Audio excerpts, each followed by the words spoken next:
I'm going to present a very brief overview about the theory that we should know of differential equations. First of all, what is a differential equation?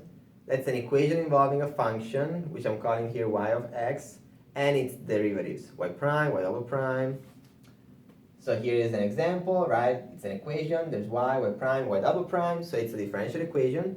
The highest order of differentiation that we see, which is 2 in this case, is called the order of the differential equation. So this is a second order differential equation. What is the solution of a differential equation? We have this thing that we call the general solution. That's the set of all possible functions that satisfy the equation, and it depends on one or more constants. There's going to be as many constants as the order of the equation. So for first order equations, you're going to have one constant. For second order equations, the general solution will depend on two constants. Next, we have the initial value problem. What is an initial value problem? This is the combination of a differential equation plus some initial conditions. So here's an example. Y prime equals 3xy. That's a first order differential equation. So the general solution will depend on one constant. And then we have this initial value, y of 0 equals 5, which allows you to determine the value of the constant. So that the solution of this initial value problem is going to be a unique function.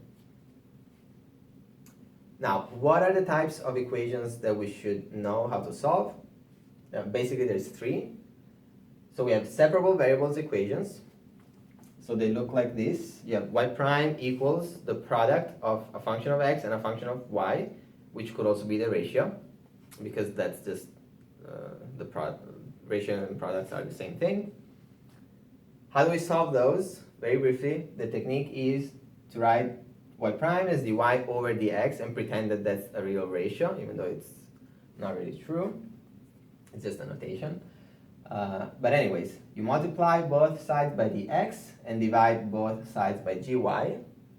And so you see on one side everything in terms of y only, and on the other side everything in terms of x only. Then you can integrate both sides. Hopefully you're able to solve the integrals, and then you find an implicit relation between y and x, and then you solve for y. Example, y prime equals e to the x over y, so that's what I was saying. Here you can multiply both sides by y, and this is dy dx, so you will get y dy equals e to the x dx, and then you integrate, and then you go on from there. Then we have first order linear equations. So these are of the following form: y prime plus a function of x times y equals a function of x. So here they're called p and q. What is the method to solve these equations? It's the integrating factor method. So you multiply both sides by this integrating factor, which is e raised to the integral of p of x, where p of x is the coefficient of y, provided the coefficient of y prime is 1. So, example, if we have 3y prime plus x squared y equals e to the minus x, that's the first order linear equation, but before computing the integrating factor, we need to get rid of this 3, so divide both sides by 3. Plus 1/3 x squared y equals 1/3 e to the minus x, and now this, which is the coefficient of y, is our p of x, and that's what we're going to use to find the integrating factor. Okay, and lastly we have second order linear equations with constant coefficients. So they look like this. You have a, b, and c. These are numbers, so that's the name constant coefficients. And then they could be homogeneous, which means the right-hand side is 0, or non-homogeneous, which means the right-hand side is a function of x. So how do we approach these sort of problems? Well, first of all, let's look at the homogeneous equation. We consider the associated quadratic equation, which is obtained by replacing the derivatives with powers. So you get a lambda squared plus b lambda plus c equals 0. This is an equation in lambda.